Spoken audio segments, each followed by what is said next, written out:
নিউজের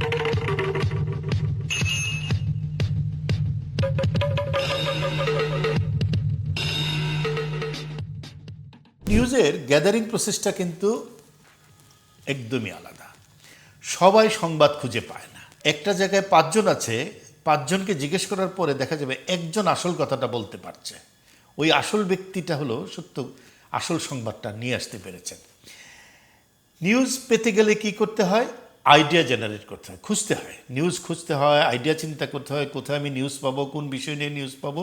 সারাক্ষণ একজন রিপোর্টারকে এই বিষয়টা নিয়ে তার ভিতরে আইডিয়া জেনারেট করতে হয়, কথা বলতে হয়, ব্যাপক মানুষের সাথে কথা বলতে হয়। কথা না বললে, সম্পর্ক না রাখলে, যোগাযোগ না করলে নিউজ তৈরি হবে না। আবার নিউজ পেলেই হবে না, লিখতে জানতে হয়, রাইটিং এবিলিটি, অর্থাৎ নিউজ লেখার একটা যোগ্যতা লাগে। আমাদের প্রফেশনে আমরা বড় হয়ে গেছি, অনেক রিটায়ারমেন্টের কাছাকাছি চলে এসেছি। আমাদের প্রচুর সহকর্মীকে দেখেছি যে তারা প্রচুর নিউজ নিয়ে আসতে পারেন কিন্তু লিখতে পারেন না। তারা প্রচুর ডকুমেন্ট নিয়ে আসেন কিন্তু নিউজটা লিখতে পারেন না। সুতরাং লিখতে পারতে হবে। অনেকের এই ধারণা যে নিউজ তো আরেকজন এডিট করে, কিন্তু আসলে বলে সেলফ এডিটিং, নিজেকেও কিছুটা এডিট করে তারপরে নিউজটাকে সাবমিট করতে হয়। এবং সবসময় খেয়াল রাখতে হয় যে আমি রিসোর্সেস কী আছে কোন জায়গাটায়। বি অ্যালার্ট, সতর্ক থাকা, সাবধানে থাকা, ভয়ে নয়। বলা হচ্ছে news can come from anywhere, যে কোনো জায়গা থেকে নিউজ আসতে পারে। এমন কোনো কথা নয় যে প্রেস ক্লাবের সামনেই প্রতিদিন নিউজ জেনারেট করবে। এমন কোনো জায়গা থেকে নিউজ জেনারেট হতে পারে যে জায়গাটা আসলে আমি চিন্তাও করি নাই। So news can come from anywhere. Concept mapping করতে হয়, কার সাথে কথা বলবো, একটা নিউজ পাওয়ার পরে আমি কীভাবে লেখাটা লিখবো, কীভাবে শুরু করব ইত্যাদি চিন্তা করতে হয়। এটিকে আর কেউ করেছে নিউজটা, কোথাও কি আমি দেখেছি নিউজটা? কারণ আজকাল এত মিডিয়া, এত বেশি সাংবাদিক যে কোনো নিউজ আসলে আর সেভাবে এক্সক্লুসিভ থাকে না। তাই তাকে খুঁজতে যে আর কেউ সেটা করে ফেলেছে কিনা। সবার আগে হলো নিউজ ভ্যালু, সংবাদ মূল্য আছে কিনা। আমি যে এই লেখাটা লিখব, আমি যে সংবাদটা দিব, এর কোনো মূল্য মানুষের কাছে আছে কিনা। এবং আমি সোর্স হিসেবে কাকে উল্লেখ করব, অর্থাৎ কার বরাতে লিখব।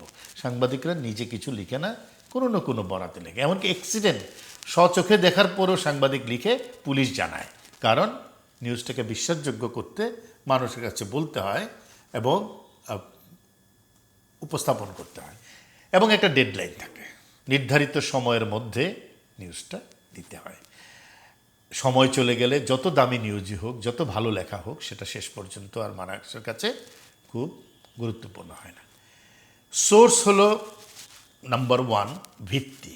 ভালো সোর্স ছাড়া ভালো নিউজ তৈরি হবে না। এবং সোর্স যে ভাবে দিবেন সেটাকে যাচাই বাছাই করে সংবাদে উপস্থাপন করতে হয়। কিন্তু সোর্স যদি ভালো না হয়, তাহলে কিন্তু সোর্সিংটা যদি পারফেক্ট না হয়, সেই নিউজের গুরুত্ব অনেক কমে যায়। এবং এই সোর্স নন হিউম্যান সোর্স হতে পারে, যেমন ডকুমেন্টস, যেমন দলিল, কোনো হয়তো সরকারি বেসরকারি যেটাই হোক না কেন, কোনো কাগজপত্র ইত্যাদি দলিল হাতের মধ্যে রাখা। আরেকটা হলো আমাদের ইদানিং অনেক ধরনের এলিমেন্টস আমাদের সামনে উপস্থিত হয়েছে, ওয়েবসাইটস, ডাটাবেজ, এগুলো অনেক সময় আর্টিকেলের ভিতরে অনেক সময় সোর্স তথ্য থাকে, সেখান থেকে নিয়ে এসে নিউজ করা। পাবলিক রেকর্ডস প্রচুর পরিমাণে হয়, সরকারি বেসরকারি পর্যায়ে প্রচুর রেকর্ডস হয়, প্রতিদিন মিনিটস হয়, সেগুলো নন হিউম্যান সোর্স হিসেবে আমরা উপস্থাপন করি। সবচেয়ে গুরুত্বপূর্ণ হলো হিউম্যান সোর্স, কে বলেছে কথাটা, অথরিটিকে, আমি কোথা থেকে তথ্যটা পেলাম, human source, who are the people, আমাকে কে তথ্যটা দিয়েছে। এবং দুটো বিষয়, যে আমি যে নিউজটা দিব, who are most affected and who are responsible, এই দুইটা যাচাই করে এই নিউজটা দেওয়ার জন্যই হিউম্যান সোর্সের গুরুত্ব অনেক অনেক বেশি। এবং এই জন্য ব্যাপক মানুষের সাথে সাংবাদিকরা প্রচুর মানুষের সাথে সম্পর্ক রাখে, শুধু এ কারণেই যে তার নিউজটা যাতে অথেন্টিক হয়, যা লিখছে সেটা যেন পারফেক্ট হয়। এবং এটা করার জন্য অনেক মানুষের সাথে কথা বলা, সাক্ষাৎকার নেওয়া, আনুষ্ঠানিক অনানুষ্ঠানিক সাক্ষাৎকার ইত্যাদি।